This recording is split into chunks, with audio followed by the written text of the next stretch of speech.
Bonjour à tous et bienvenue à notre événement parallèle. Je suis Gregor Singh, je suis le technicien pour cette séance qui se portera aujourd'hui sur la parité des genres. Et je souhaite la bienvenue à tous. Je vous remercie de nous avoir rejoints.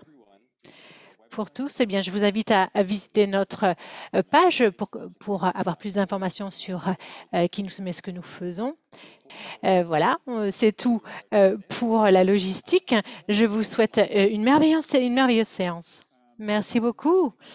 Je m'appelle Nicholas Betheim et je suis chercheur pour le groupe de recherche sur la nutrition et je suis ici pour modérer ce panel sur le genre.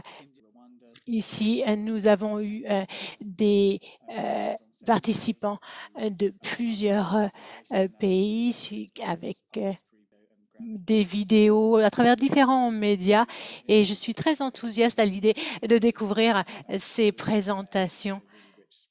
Je crois que c'est un panel très riche qui nous accompagne aujourd'hui et nous avons un timing très serré, 8 minutes par présentation. Je vous laisserai savoir après 7 minutes que vous arrivez au terme de votre présentation et je serai intransigeant sur la ponctualité. Je vais commencer avec Priya Bagovalia, qui travaille au centre et à l'université de McGill. Malheureusement, Priya doit nous quitter très vite après sa présentation, mais si vous pouvez, Priya, s'il vous plaît, mettre vos coordonnées, votre adresse mail dans le chat, nous pourrons ainsi vous entrer en contact avec vous. Merci beaucoup, Nick. Je m'appelle Priya Halwaya et je suis professeure associée à l'université de New Delhi et j'ai dû pourvoir à une urgence médicale et c'est pour cela que je ne pourrai pas rester après la présentation, mais n'hésitez pas à prendre contact avec moi. Je répondrai avec joie à vos commentaires et vos questions. Vous voyez ici apparaître mon mail pour si vous souhaitez me contacter.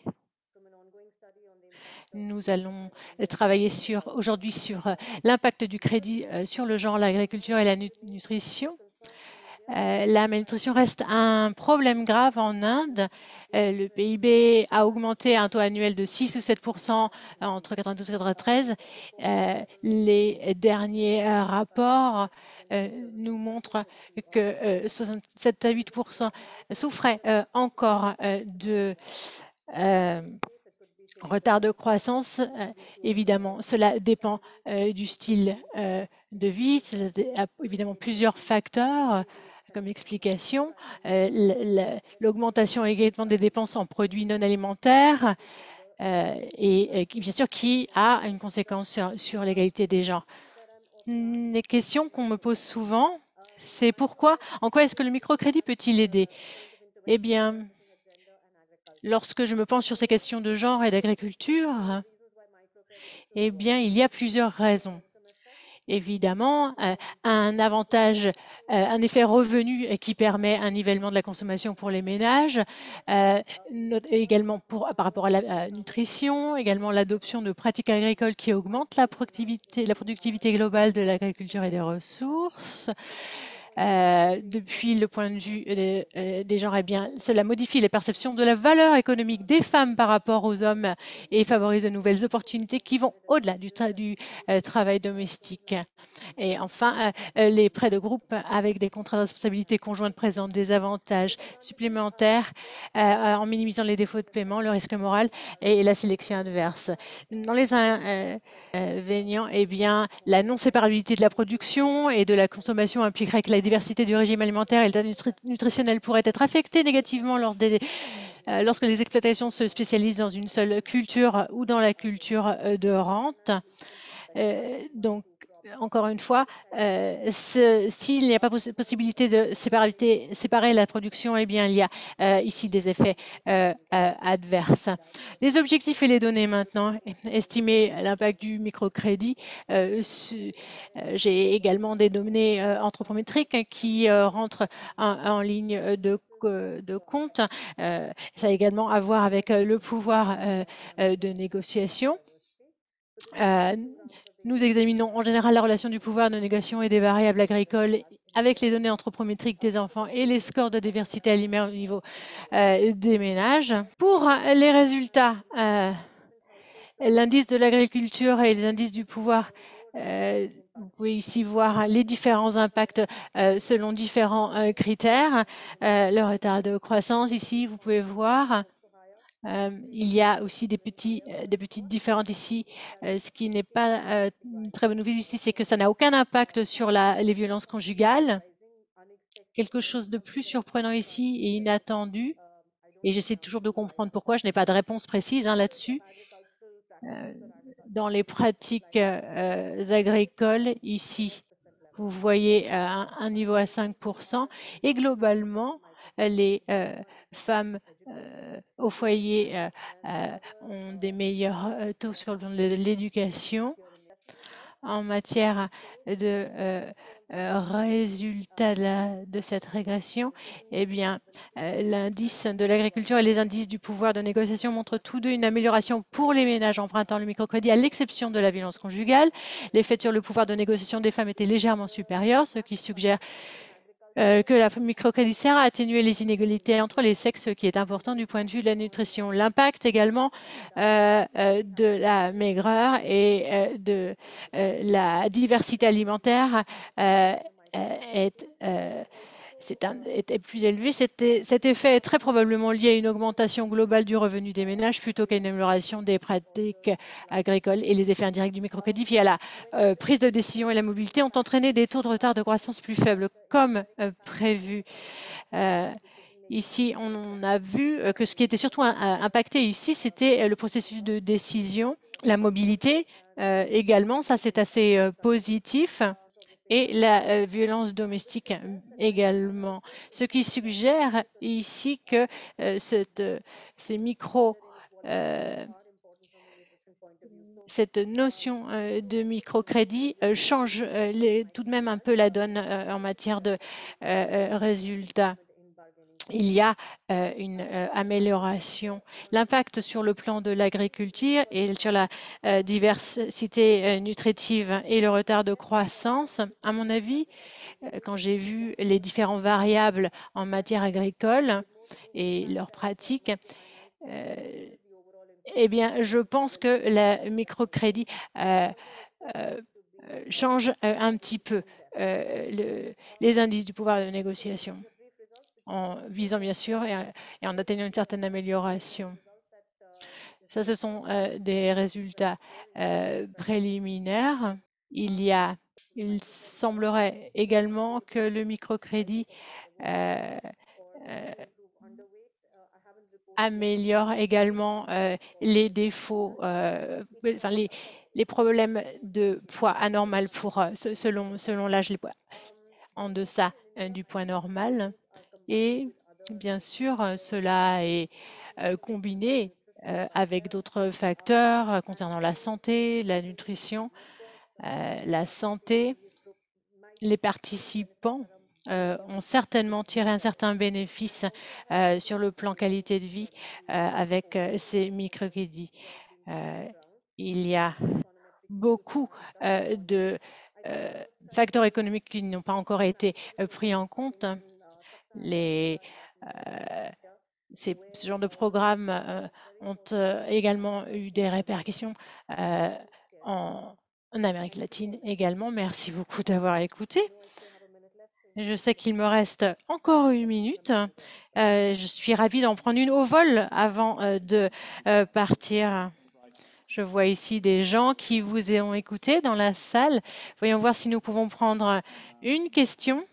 Nous avons un formidable système ici qui nous permet de récolter toutes les questions en une seule fois. Je peux les rassembler sur une feuille. Je ne sais pas si quelqu'un souhaite poser une question ici ou en ligne.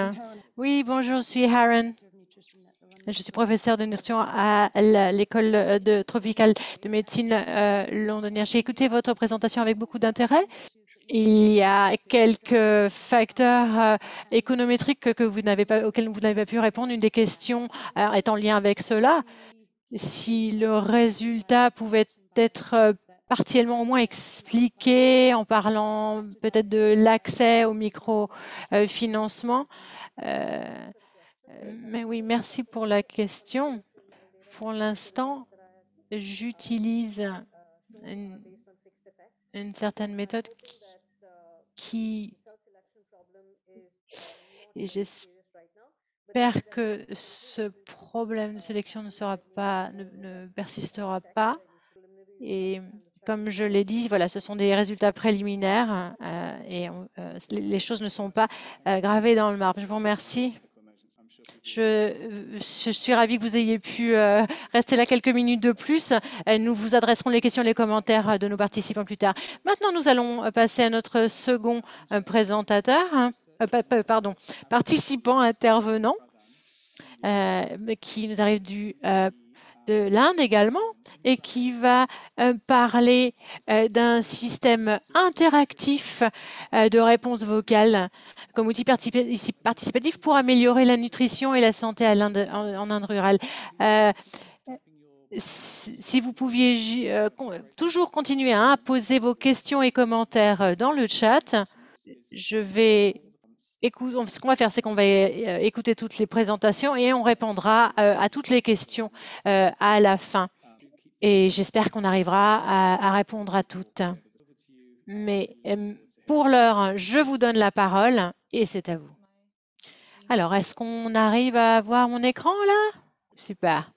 Alors, bonjour à tous, je suis Arambeta et je vais éteindre ma vidéo parce que je pense que ça prend beaucoup de bande passante. Je vais donc vous présenter un cas sur le potentiel d'un système interactif de réponse vocale comme outil participatif pour améliorer la nutrition et la santé dans l'Inde rurale. Je vais commencer par expliquer le problème de la malnutrition en Inde, c'est un vrai défi. Je sais que Priya a déjà mentionné un certain nombre d'aspects. D'abord, comme je le disais, un défi sérieux en Inde pour la malnutrition. L'insécurité alimentaire et le manque de diversité reste un problème grave, et spécialement pour les femmes et les enfants, et surtout dans les communautés tribales vivant dans des zones rurales reculées. La seconde face du problème, eh bien, c'est l'accès à l'information. Il y a un accès inégal. Certains segments de la population ont moins accès à l'information et les méthodes de communication descendantes elles sont descendantes et dans des langues courantes mais non locales. Également, dû à l'analphabétisme numérique généralisé et l'accès limité à Internet, les femmes sont systématiquement exclues de la participation à l'échange de connaissances ou d'informations. Il y a également une absence d'approche axée sur la génération et la coproduction de connaissances contextuelles localisées. Bon, pour s'ajuster et essayer de répondre à ces défis et de façon et qui a été traduite autant que faire se peut à travers ce projet, eh bien, nous allons analyser comment les femmes des régions éloignées et rurales ont pu contribuer à la co-construction de connaissances et de savoirs. Cela a pris ses racines avec des communautés autochtones diverses en Inde. Parlons maintenant de l'IVRS. J'aimerais donner un aperçu bref de cette plateforme et de son fonctionnement. Encore une fois, c'est un système vocal et les utilisateurs appellent sur un numéro de téléphone mobile et ils sont rappelés juste après. Les utilisateurs peuvent ensuite écouter à des petites capsules préenregistrées avec des comptes et partager des contenus. Ici, quand je parle de contenu, eh bien, il y en a 3 différents. Il y en a qui sont enregistrés en studio et c'est également basé sur le feed qu'il reçoit de la part des utilisateurs. Le second type de contenu, eh bien, cela engage donc les utilisateurs qui peuvent écouter le contenu préenregistré, y réfléchir et même enregistrer quelque chose qui n'a pas forcément quelque chose à voir de façon directe. Ça peut être une expérience, une anecdote, etc. Ces contenus sont disponibles dans 5 langues différentes.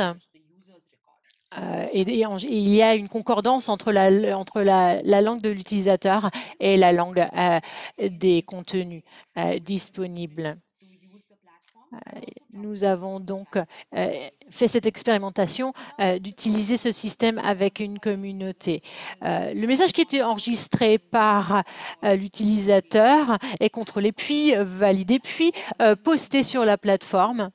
Ensuite, cette plateforme devient une combinaison de playlists et de contenus vocaux. Le type de contenu que nous pouvons entendre, écouter, auxquels nous pouvons accéder, sont là pour bien sûr augmenter et promouvoir la promotion des pouvoirs. En termes de statistiques maintenant, eh bien, nous les rassemblons de façon régulière, ce qui nous permet d'avoir un feedback et bien sûr de travailler à l'amélioration de ces contenus. La plateforme est bien sûr gratuite pour les utilisateurs. Donc, si vous appelez, vous recevrez un appel en retour. Il faut juste pouvoir marquer un numéro. Il n'y a pas besoin d'avoir un smartphone. Pour les méthodes utilisées, eh bien, nous avons des statistiques qui sont générées automatiquement pour ceux qui écoutent en live. En live. Ensuite, nous avons également des analyses de contenu qui ont été générées par les utilisateurs et bien sûr des études pré et post pour évaluer les connaissances en matière nutritionnelle, les pratiques, etc., etc. Donc, si on regarde ici ce tableau, vous pouvez voir que c'est disponible donc en plusieurs langues et à partir depuis mars 2022, nous avons eu 13 000 utilisateurs qui ont commencé, qui ont appelé cette plateforme plus de 1000 fois avec des enregistrements qui ont été laissés sur la plateforme. Primarily. So we also see that 54% of the users are women of this platform. So broadly, what we found was that there was a slight increase. There was a shift in the increase of the importance of dietary diversity with the women after listening to the content.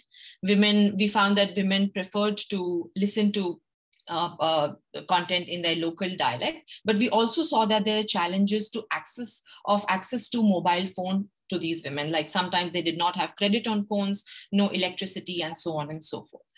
So I just want to conclude by saying that this system platform kind of created an articulation space for women to build a collective force to address various issues of concern, health and nutrition in this case. We found that diversity of content plays an important role in making such voice media platforms community owned. This platform also has the potential to build women's power agency by generating their own content, generating their own information, getting information from wherever they want to, and also eventually choosing nutritious food for themselves and finding out what's making them healthy and nutritious. And lastly, at a wider policy level, we find that participatory platforms such as this can enable the co-production of contextual knowledge on one hand, and also contextualizing of scientific knowledge on the other, and kind of create an interactive space to address the issues of health and nutrition insecurity. So yeah, that's... Thank you so much. That was beautifully timed again. So thank you very much. So I'll just ask people online and here in the room just to kind of note down a question quickly, because we will come back to these after all the panelists have spoken. So just take some time to have a think about that while our next panelist sets up. And our next panelist is going to be Nathalie Lambrecht, who is a postdoctoral researcher in the Climate Change and Health Working Group at the Potsdam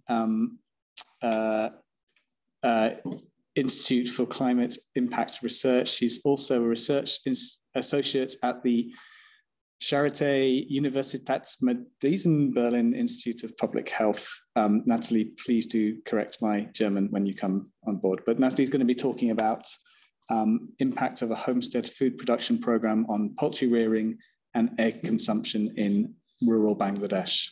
Over to you, Nathalie. Thank you so much. I won't correct your German because my German is also not very good. Voilà, vous pouvez voir mon écran maintenant. Donc, si vous voulez, je vais parler de l'impact, si vous voulez, d'impact de la production alimentaire à la ferme concernant l'élevage de la volaille et de la consommation d'œufs dans la campagne du Bangladesh. Donc, si vous voulez, si vous voulez, d'intervention de volailles sensibles à la nutrition pour améliorer la production et les alimentations des enfants. Mais il y a toujours, si vous voulez, des évaluations qui sont long terme et qui ne sont pas rigoureuses, si vous voulez. Et donc, si vous voulez, je parle maintenant, si vous voulez. On parle, si vous voulez, pendant donc, si vous voulez, c'est une intervention. Et on a également fait cette évaluation 1 an après l'intervention. Donc, ça a été fait par, si vous voulez, le farm dans Bangladesh, dans, si vous voulez, les régions rurales. Alors, c'est un essai contrôlé randomisé en groupe dans les subdistricts de la division du Sylhet au Bangladesh. Et donc, on avait eu l'impact de la production de nourriture à la ferme des enfants de moins de 3 ans. Et donc, il y avait 2700 femmes de 96 groupes. C'était mis en place pendant 3 ans. Et si vous voulez, depuis la naissance de l'enfant, et donc la nutrition, l'éducation de l'hygiène, l'élevage de volailles, ça a été mis en place pendant 3 ans par l'ONG Helen Keller. Donc, si vous voulez, on a essayé, ici, vous voyez des poulaillers qui ont été améliorés. Les femmes ont été remboursées pour avoir construit des poulaillers. Et donc, si vous voulez, également, elles avaient, si vous voulez, du couvage et de l'éclosion, de la formation. Et donc, ici, vous voyez comment faire pour, comment également donner de l'alimentation supplémentaire aux poussins et la vaccination également des volailles. Les femmes ont été encouragées à j'ai 3 ou 4 poulets ou des canards, mais le programme ne donnait pas, si vous voulez, les volailles directement. Il fallait qu'elles les achètent. Donc, si vous voulez, la surveillance a été faite de 2015 à 2018 et l'enquête de référence a été faite entre mars et mai 2015 et la fin de l'enquête, c'était en février 2020. Et l'analyse, c'était parmi les femmes et donc 3 femmes on leur faisait des enquêtes pour les 3 ans et les enfants de moins de 3 ans. Ceux qui avaient de moins de 18 mois, on faisait une enquête tous les 2 mois et tous les 6 mois une fois qu'ils avaient plus de 18 mois.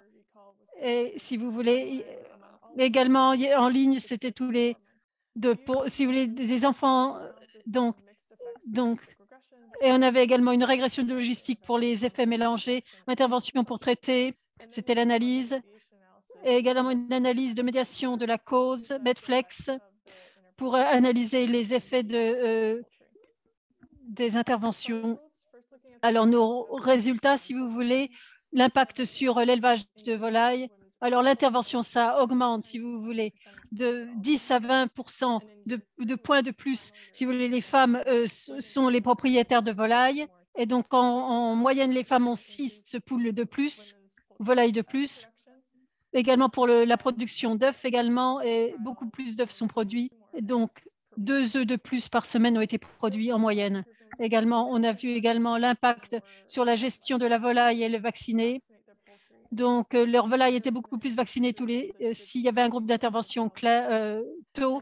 Et les femmes également, très certainement, avaient, si vous voulez, quand elles étaient dans le groupe d'intervention, elles avaient également, si vous voulez, des poulaillers qui étaient beaucoup mieux construits et mis en ordre. Et maintenant, pour la consommation d'œufs des femmes et l'impact, Alors, la base de référence, ça a été mis en place en mai 2015 jusqu'à fin de mai 2018. Et en juillet 2019, nos experts avaient quitté, si vous voulez, le terrain. Et donc, on ne voit pas, si vous voulez, d'impact sur la consommation d'œufs la première année de l'intervention, mais une augmentation significative lors de la deuxième année et lors de la troisième année également. 25% des femmes du groupe d'intervention précoce ont consumé des œufs 24 heures avant. Donc, c'était beaucoup plus que les femmes qui étaient dans le groupe de contrôle. Et on voyait aussi un impact continu de la consommation lorsque, si vous voulez, on était en diminution d'intervention, donc une année après l'intervention de l'enquête. Et si vous voulez, les femmes qui, si vous voulez, sont propriétaires de volailles, en général, elles ont 3 volailles de plus lors de l'enquête et la consommation pendant les 6 prochains mois après la fin de l'enquête. Alors, on n'a pas observé par contre, alors, si vous voulez, dans l'intervention, dans la post-intervention, les femmes avaient en général au moins 11% de plus de consommation d'œufs et 3 volailles en plus. Et maintenant, on regarde l'impact sur la consommation d'œufs chez les enfants. Donc, petit impact la première année, marginal l'année 2 et l'année 3, mais l'année 3, fort impact. Et surtout, là, les enfants, si vous voulez, de 6 à 36 mois, ils sont beaucoup plus probables qu'ils aient consommé des œufs. Et on a continué à voir la consommation des œufs dans la période où on diminue, où il y a eu une baisse de l'intervention. Et donc, également, l'enquête en ligne est faite avec les enfants de 6 à 24 mois. Donc, ça peut être réduit notre pouvoir de détecter un effet pendant la période de post-intervention. Mais on est assez confiant que c'était assez large. Donc, si vous voulez. Par contre, si vous voulez, on ne voyait pas, on n'a pas, si vous voulez, d'analyse de médiation entre le fait d'être propriétaire de volailles, de consommer des œufs, les constructions, si vous voulez. Le programme a augmenté, donc ça a augmenté. Et l'effet durable après que les activités du programme avaient terminé. Et le programme, ça a augmenté la consommation d'œufs des enfants et des œufs, mais surtout la troisième année. Et on a vu un impact persistant post-intervention. On a vu également l'augmentation de consommation d'œufs des enfants chez les femmes. C'était surtout dans les composants du programme, autres que, si vous voulez, que les volailles. C'était souvent avec la nutrition et les conseils de nutrition. Et également, si vous voulez, pour les pratiques, amélioration des pratiques pour la vaccination, pour les poulaillers. Et ça contribuait, les volailles, évidemment, contribuaient à l'alimentation. Et donc, et je voudrais les mentions. Je voudrais remercier, si vous voulez, les corps de farm, nos partenaires, nos financiers. Merci pour votre attention. Merci beaucoup, Nathalie. C'était vraiment fantastique. Et de nouveau, je demande aux personnes, si vous voulez, en ligne, de noter les questions, parce que si vous voulez, il y a des questions actives dans la boîte de communication, la boîte de conversation. Et j'espère qu'on aura le temps pour la discussion à la fin. Mais maintenant, on va passer à Valérie Flax, qui est, si vous voulez, qui travaille, si vous voulez, pour Research Triangle Institute. Elle va nous parler d'une intervention pour faire participer les pères afin de soutenir la nutrition de l'enfant. Non, je recommence.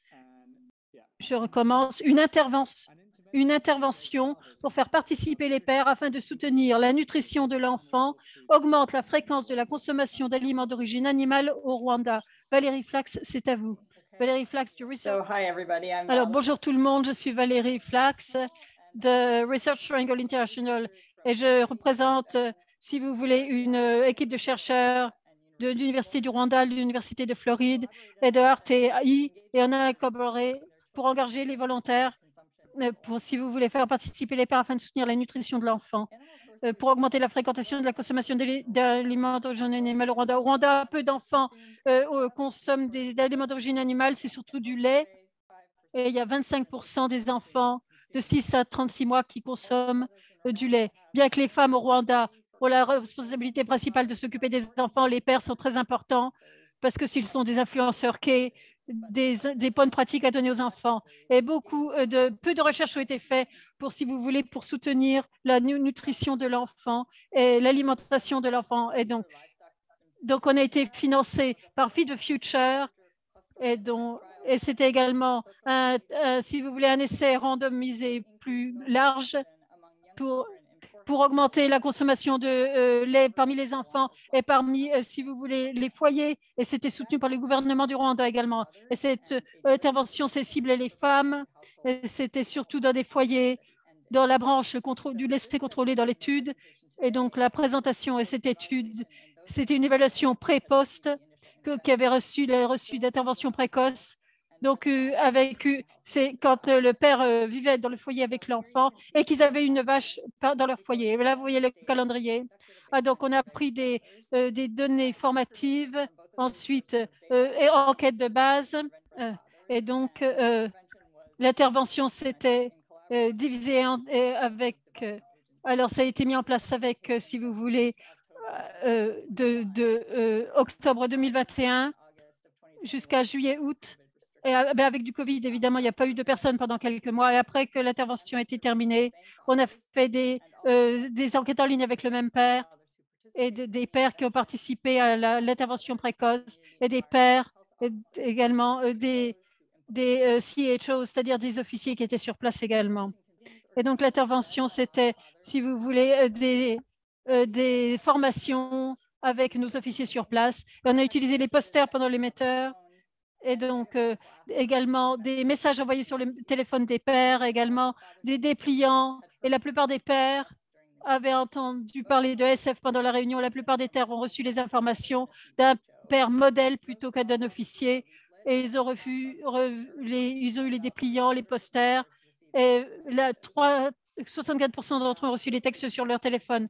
Les enfants, et donc la consommation, si vous voulez, d'aliments d'origine animale, c'était le résultat principal de l'étude. Donc, et si vous voulez, le pourcentage des enfants qui ont consommé des aliments d'origine animale en général, du bœuf, des œufs, du lait, et on a vu qu'il n'y avait pas de changement dans le pourcentage. En général, vous pouvez voir que la base de référence était très commun. C'était du poisson, des œufs. Et à la fin de l'intervention, le plus commun, c'était quand même les œufs étaient devant les poissons, devant les enfants qui en consommaient. Et la connaissance des pères également, la connaissance des pères pour les aliments d'origine animale ont augmenté. Et donc, on a vu, il y avait beaucoup plus de pères en ligne qui savaient que les œufs, le lait et le poisson, c'était important pour que les enfants puissent se développer. Et on a demandé aux pères s'ils avaient entendu parler de ces messages et leur connaissance s'est améliorée. La plupart des pères connaissaient le message à la fin de l'étude.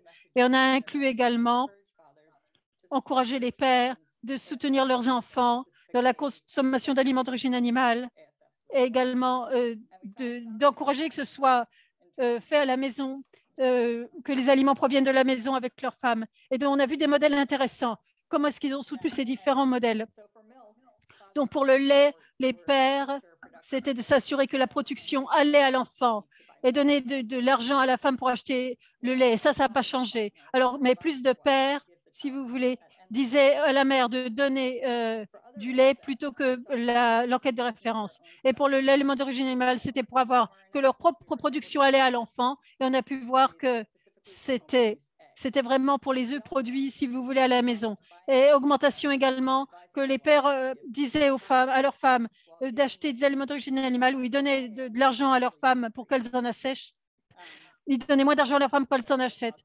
Et ce n'était pas toujours quelque chose de positif, mais par contre, ils essayaient de faire en sorte que ce soit à la maison. Et on a vu également la prise de décision conjointe sur également le fait que le lait était produit à la maison avait augmenté entre la base de référence et à la fin de l'enquête. Et on a montré quelques exemples sur les pères et, si vous voulez, les expériences de mise en place dans l'intervention précoce.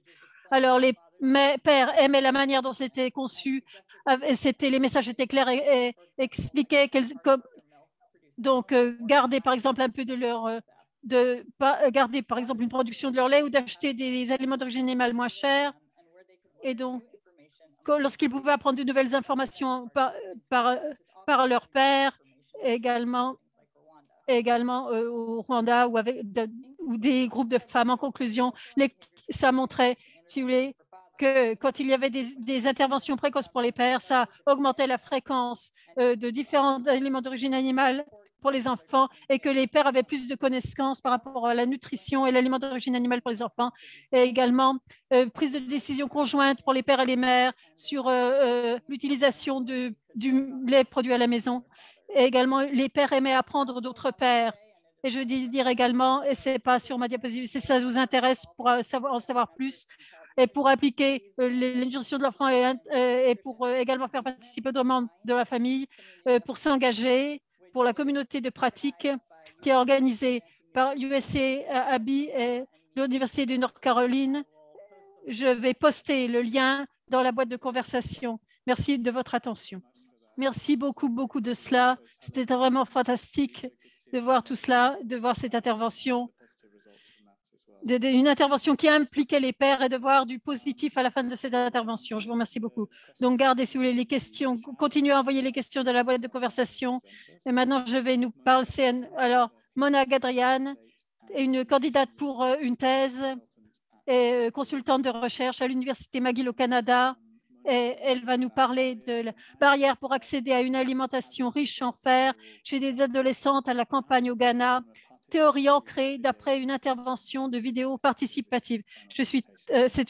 Cette dernière présentation, je suis très excitée de l'entendre. Merci beaucoup de me faire participer. Donc, si vous voulez. Alors, nutrition. Alors, la déficience de micronutriments au Rwanda est toujours très élevée. 27% d'adolescentes qui ne sont pas enceintes. Donc, si vous voulez, entre 15 et 19 ans. Donc, on n'a pas assez de connaissances sur l'alimentation des adolescentes, mais aussi qu'on en sait assez pour être inquiété parce que l'adolescence, si vous voulez, elle consomme beaucoup de choses qui sont, si vous voulez, riches en hydrates de carbone, en sucre, en gras. Et donc, 56% des étudiants de 14 à 18 ans consumaient uniquement 2 groupes de nourriture. Donc, si vous voulez, il y a besoin de faire de la recherche sur l'alimentation des adolescentes. Et donc, on veut leur apporter un programme et les Nations Unies veut travailler aux adolescentes dans cette recherche et des initiatives qui ont un effet sur leur vie. Et donc, il y a également une méthodologie de vidéo participatoire. Et pour la recherche participatoire, la population marginalisée, on parlait de leurs expériences. Elles ont fait des petites vidéos sur les choses dont elles voulaient donner une voix pour la recherche, le plaidoyer et la recherche. Donc, si vous voulez, ça avait été fait mais ça n'avait pas été fait dans le domaine de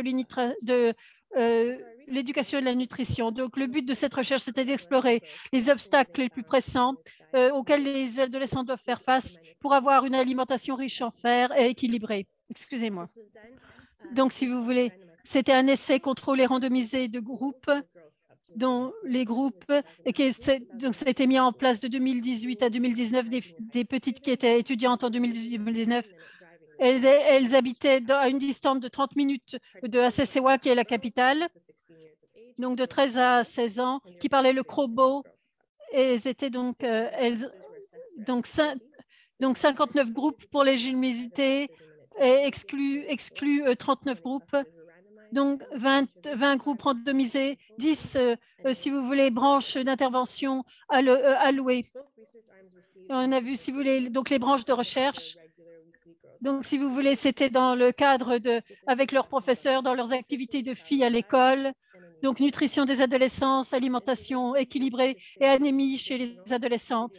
Et également des ateliers de vidéo pour produire 2 vidéos. La première vidéo, c'était l'alimentation équilibrée et la deuxième, c'était sur le manque de fer. Et donc, les activités d'intervention, c'était des discussions de réflexion avec leurs pairs.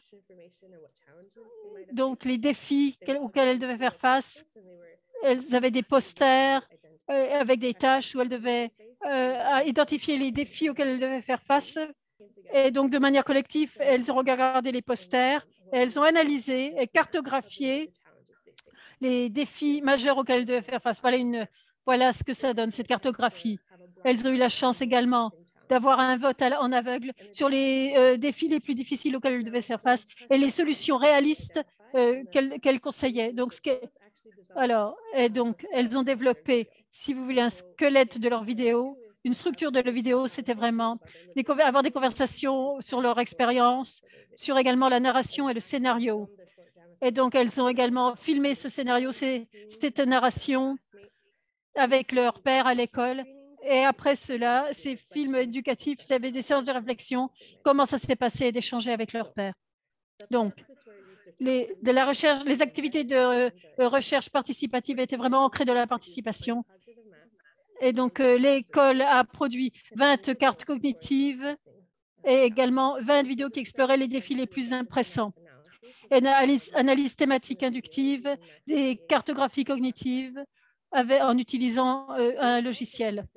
Et donc, si vous voulez, le résultat, alors ça a donné donc les choix de l'alimentation, c'est manque de connaissances, également le pouvoir d'achat limité, la disponibilité des micronutriments du nutriment limité, la disponibilité également c'était par rapport à la connaissance et la priorité également dans ce qui était nécessaire dans l'alimentation des adolescentes à la maison et à l'école.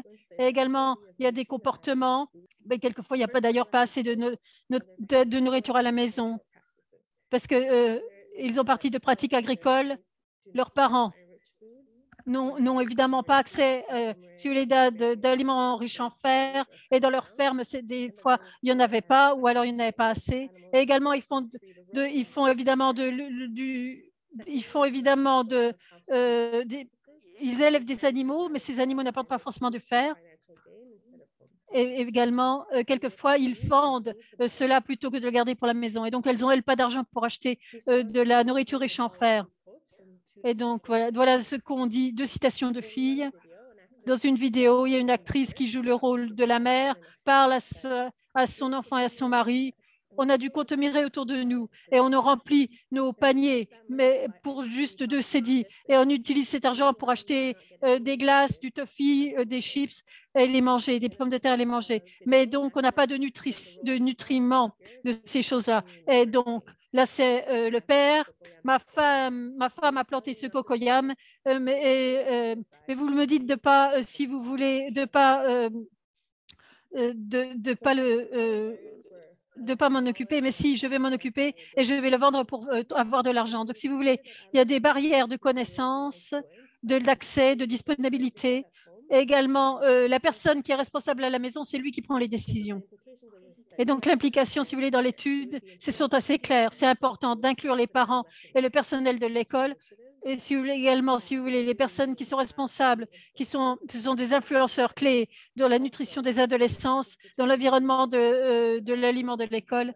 Et également, on a regardé dans cette méthodologie de recherche de vidéos participatoires le cadre des adolescentes et également trouver des solutions réalistes.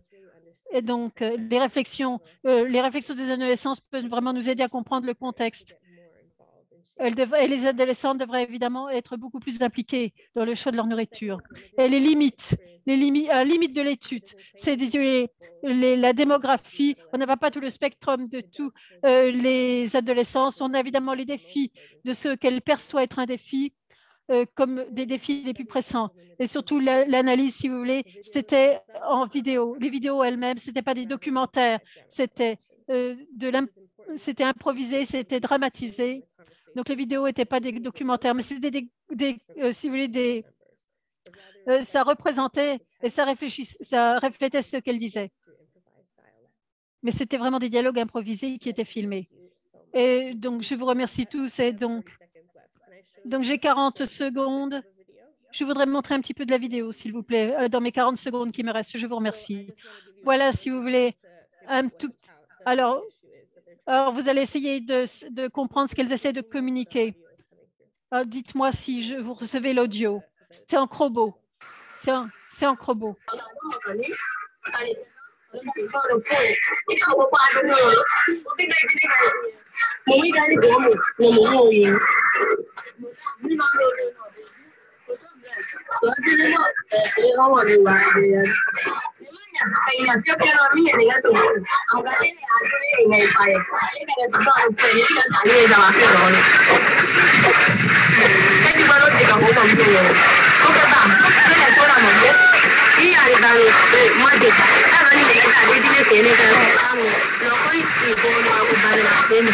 Excusez-moi parce que je n'arrive pas à voir les sous-titres parce que j'ai mes canaux d'interprétation dessus.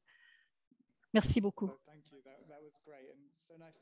Vraiment, c'est vraiment super de voir de l'innovation dans les messages et dans les interventions, dans toutes ces présentations que nous avons eues. Donc maintenant, je vais prendre des questions dans la boîte de conversation. Donc, gardez vos questions. Continuez à faire venir vos questions, surtout par rapport aux présentations qui viennent de se passer. Donc, oui, quelques questions qui ont... Une pour Nathalie. Donc, Nathalie, Kathleen demande, si vous voulez, est-ce que les femmes avaient des défis pour avoir accès au vaccin? Donc, accès au vaccin, elle est très intéressée à la volaille, au vaccin de la volaille. Est-ce que les femmes avaient des défis pour avoir accès au vaccin de la volaille? Alors, oui, pour tout le monde, si vous voulez. Oui, il y avait des barrières, évidemment, pour les vaccins. Les membres de la communauté, certaines femmes étaient formées pour vacciner de la communauté, mais il y avait des défis par rapport à la réfrigération des vaccins. Il fallait que ce soit, si vous voulez, au bureau du district et que ce soit amené sur place. Et des questions également sur les voyers qui ne voulaient pas vacciner leurs volailles. Donc, ça démotivait évidemment la communauté. Si certains foyers étaient contre la vaccination, ça démotivait la communauté pour les vacciner. Donc, maintenant, si vous voulez, c'est terminé. Donc, si vous voulez, il y a des conversations qui se passent dans la boîte de conversation. Donc, rejoignez, si vous voulez, rejoindre cette conversation. Et maintenant, les participants, en ligne et dans la pièce, en ligne, levez votre main en ligne, levez bien votre main en ligne.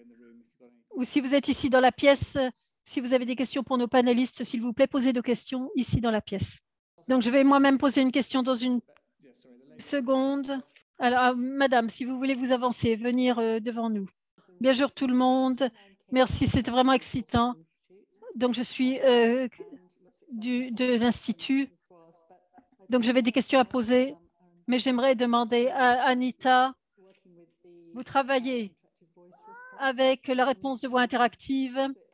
Et donc, Priya avait mentionné cela auparavant. C'était le risque avec les portables, le risque de violence conjugale. Est-ce que c'est quelque chose que vous gardiez à l'esprit en général? Et quel était l'accès pour les femmes? L'utilisation des femmes, est-ce que les femmes avaient leur propre téléphone? Est-ce que c'était le téléphone des maris? Parce que bien sûr, il y a des preuves, on sait, dans le cas d'étude de Priya, l'étude de cas de Priya, parce que si vous voulez, quand une femme a un téléphone portable, quelquefois ça augmente, si vous voulez, les violences conjugales, ou alors elles peuvent pas, ou alors leurs appels sont contrôlés, etc. Yeah. Thank you for your questions. Very, very important one. So I'll start with the access. Merci pour cette question. C'est une question essentielle, effectivement. Il y a beaucoup, effectivement, des répondants n'avaient pas leur propre téléphone portable.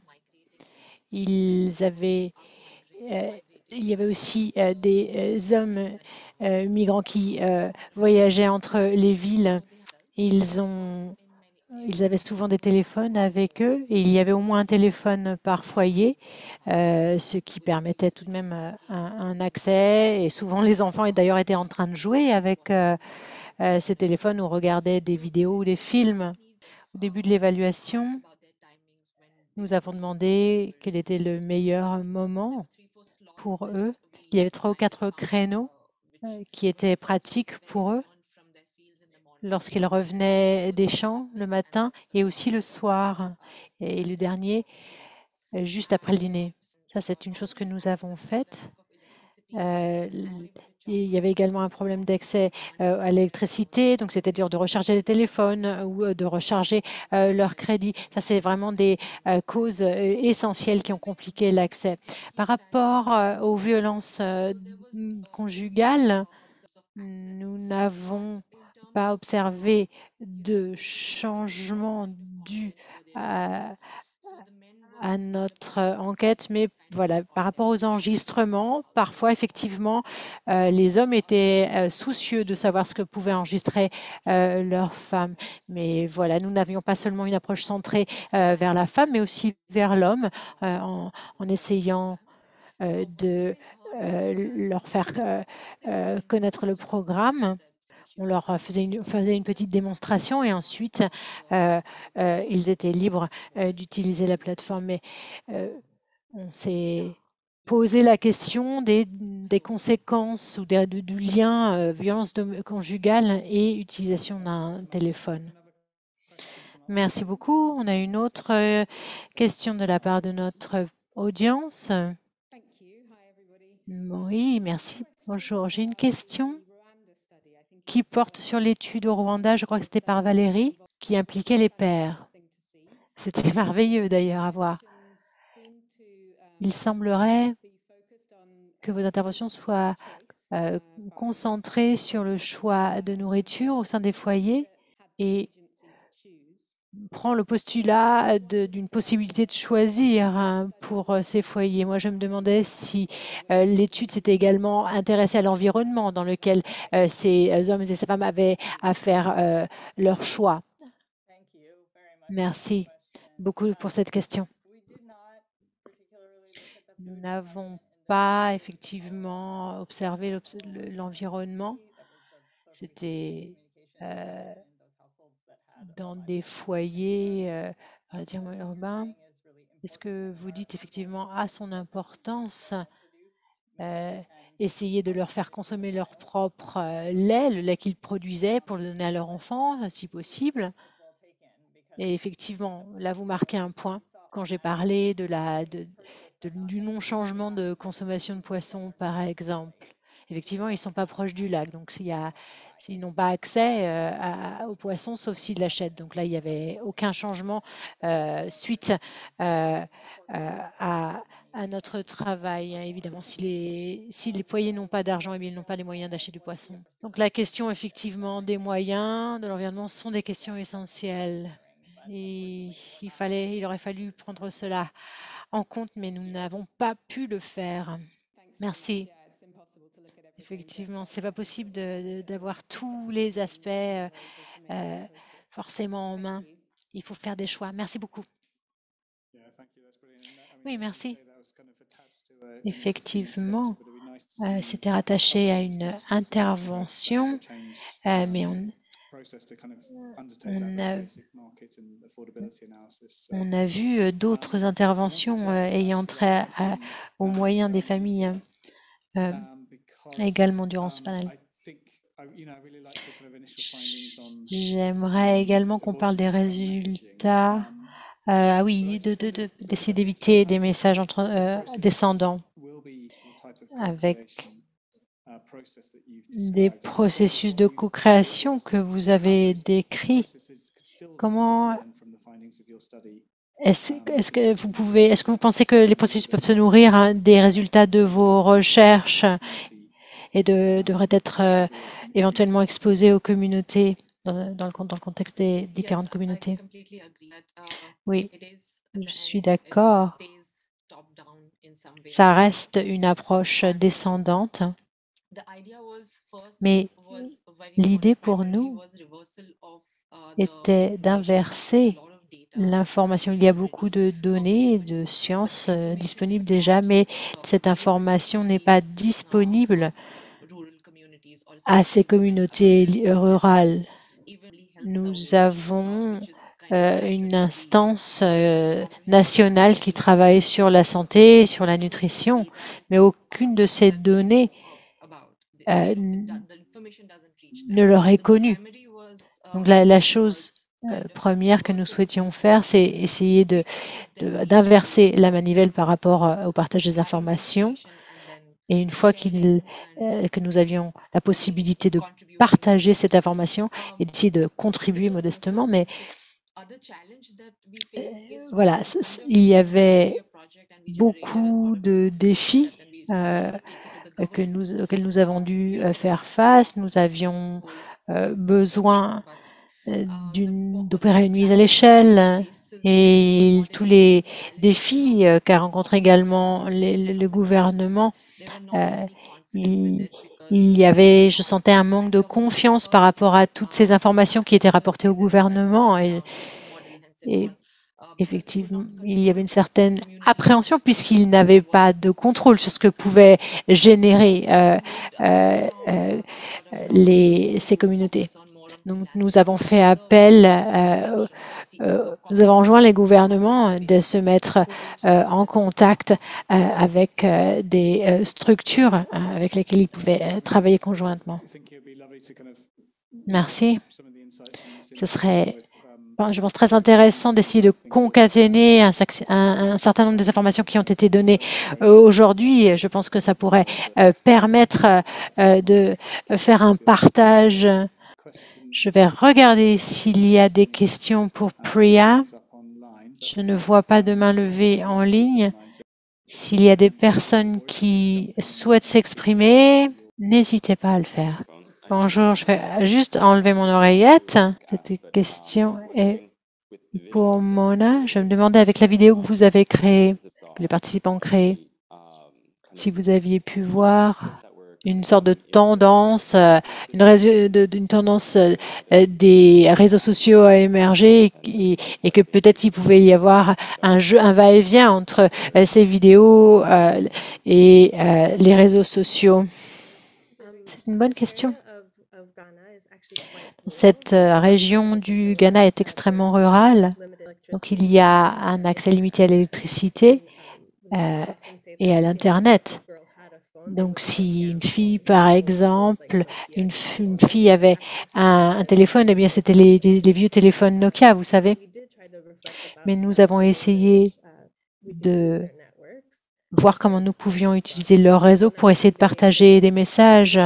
Et en général, ça se partageait au sein des classes à l'école et cela les autonomisait d'une certaine manière. Mais une fois que notre travail était terminé, eh bien, nous avons réalisé, bien sûr, qu'il faudrait que cette vidéo circule bien plus, puisqu'elle.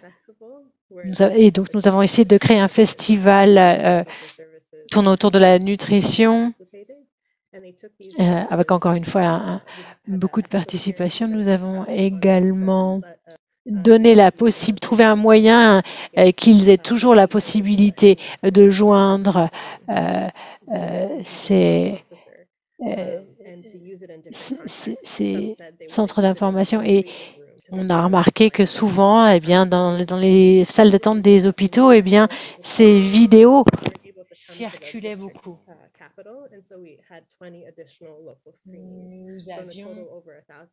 Nous avons eu beaucoup de vues. Je pense qu'il y a environ 1000 personnes qui ont pu voir cette vidéo.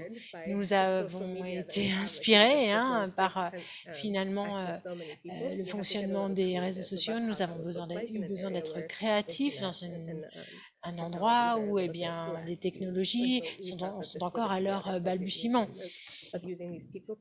Et il y avait cette possibilité qui nous était offerte avec ce petit écran, avec ces possibilités, avec ces familles. C'était une bonne solution. Merci beaucoup. J'ai maintenant une question pour Valérie. J'étais intéressée par les résultats concernant les poissons. On a parlé des différents impacts sur les régimes des enfants avant et après votre étude. Est-ce que peut-être vous pouvez nous parler un peu plus de cela? Effectivement, dans les deux régions dans lesquelles nous travaillons, eh bien, on n'était pas près du lac. Donc, encore une fois, pour pouvoir consommer du poisson, il fallait être près du lac, sinon il fallait l'acheter. Il y a eu des messages encourageants. La père et la mère essayaient de faire en sorte de passer le message de voilà, au lieu de d'acheter de la viande ou du lait, eh bien, prendre l'option d'acheter du petit poisson sec. Et ce programme, finalement, aussi cible les familles à revenus très modestes, les familles pauvres, et même si elles possèdent une vache, eh bien, voilà, une vache, c'est une sacrée charge pour une famille pauvre. Il y a beaucoup de pression au Rwanda pour les terres. Et ils ne possèdent pas la terre, ils ne sont pas propriétaires de la terre. Et finalement, le fait d'en avoir les moyens, eh bien, c'est intéressant. Mais encore une fois, même s'ils ont amélioré leur niveau de connaissance par rapport à ça, eh bien, c'est la réalité de leur vie. Voilà, ce qu'on a pu voir en termes d'amélioration, c'était le lait, les œufs, avec cette consommation qui a augmenté. Et encore une fois, pour pouvoir acheter de la viande ou il fallait encore pouvoir réunir l'argent pour cela. Ça, ce n'est pas toujours été évident. Il n'y avait pas de stigmatisation, non. C'est très habituel de consommer ce genre d'aliments. Il n'y avait rien de marginal à cela. Donc non, ce n'était pas lié à cela.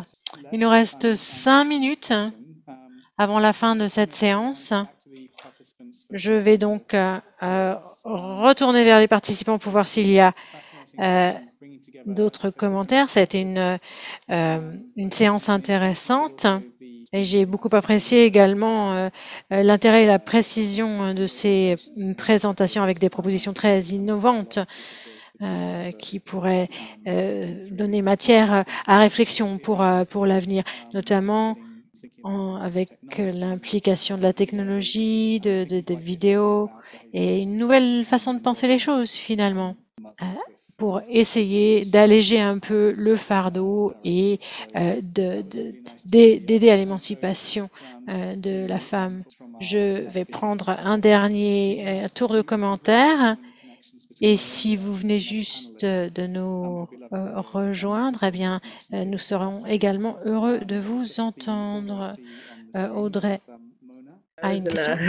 Si vous voulez, j'ai pris des notes parce que je regardais tous les présentateurs. J'étais vraiment très inspirée. Une chose c'était vraiment, ça se passe vraiment dans le monde entier. Et donc, on donne un espace pour ces populations locales, ces autochtones, pour, si vous voulez, qu'elles aient le pouvoir. Il y a un modèle de pouvoir, de prise de pouvoir et d'autonomisation. C'est pères. On pense qu'ils peuvent pas prendre on pense qu'ils ne veulent pas prendre un rôle actif dans la nutrition de leurs enfants. Et ces adolescentes qu'elles ne veulent pas jouer un rôle clé, mais en fait, c'est pas le cas. Elles le veulent. Donc, je voulais vraiment dire, j'apprécie vraiment le travail et les présentations des autres conférenciers, le travail qu'ils effectuent et ce qu'ils font. Oui. Merci beaucoup d'avoir participé. Maintenant, Valérie, moi, j'ai pensé également à toutes les différentes, j'ai réfléchi à toutes les différentes études. Elles sont toutes intéressantes parce que les méthodes sont innovantes et toutes différentes. Et vraiment, j'ai beaucoup aimé, si vous voulez, la vidéo. J'ai beaucoup aimé le système de réponse par voie interactive et ça m'a donné des idées pour moi-même, pour mes prochaines études. C'était super intéressant. Et Priya, je suis désolée que vous ayez quitté l'appel parce que j'étais très excitée de voir son travail sur les microcrédits, parce que moi-même, j'ai travaillé dans des groupes d'économie et la communication, changement de comportement avec la communication. Et j'étais très intéressée de connaître ces résultats. Donc, merci aux organisateurs de nous avoir invités et d'avoir tous fait nous rencontrer avec tous les conférenciers. Merci beaucoup à vous-même. C'est vraiment super d'entendre ça. Nathalie, maintenant, pour les mots de fin, de conclusion. Donc, je remercie les autres participants, les présentateurs, leur méthode vraiment très intéressante, innovante, et vraiment des participants très intéressants et des méthodes très intéressantes. Et Valérie, vous avez parlé du fait que quelquefois on réfléchit trop, si vous voulez, par rapport aux participants et aux interventions, mais peut-être, oui, quand on voulait quelquefois, quand on veut donner des vaches, par exemple, bon, mais des fois, ils ne peuvent pas, si vous voulez, s'occuper de la vache. Donc, des fois, on réfléchit trop. Il faut leur donner plus d'autonomie, si vous voulez. Mais c'était vraiment très intéressant. Je vous remercie beaucoup. Arundita, pour terminer. Merci beaucoup à tous nos conférenciers et à ANH pour avoir fait séjourner. Merci beaucoup.